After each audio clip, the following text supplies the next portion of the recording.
Hello and welcome. I'm Jenny Hall. Thanks for joining me for another card making tutorial. Today we're taking a look at no-line watercoloring. There is a really easy method that you can achieve a very pretty look with not too much fuss.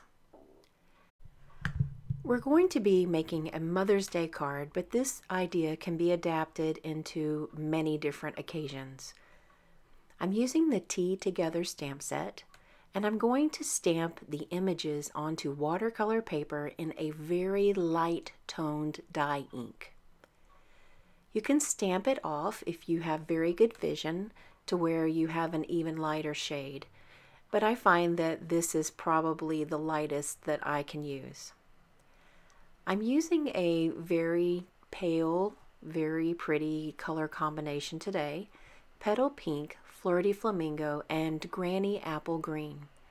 We'll start painting by first coating the image in some tap water from the Aqua Painter. Then going back in, just go one petal at a time and add in color with the darker, that would be the Flirty Flamingo.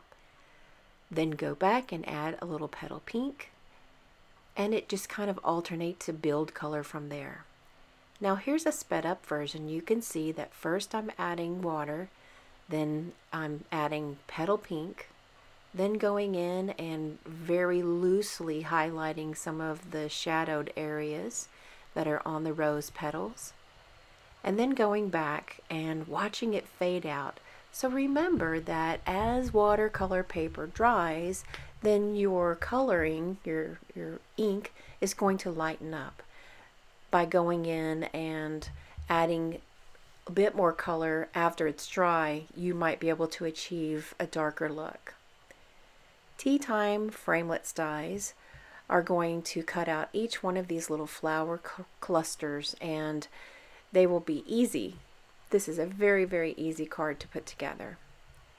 I've embossed with white the sentiment, and I'm using the story label punch to punch it out. I like this punch because it gives a nice unusual shape and allows the flowers to be seen in an unusual way behind the sentiment. Adding some interest to the background is almost essential in bringing the eye deeper into the project. So I've used the rosebud and I've stamped it off once to use the second generation, and just adding that image where I know that it will hang out behind the flowers. So basically I don't want the flowers to cover up the background stamping that is very, very light. That's going to help draw the eye out into the rest of the project. The last and fourth of the flowers that I added to the project is cut in half so that I can feature it in a few different places. So that gave us a total of 5 flowers. Everything's adhered down with some snail adhesive, but liquid glue would work equally well.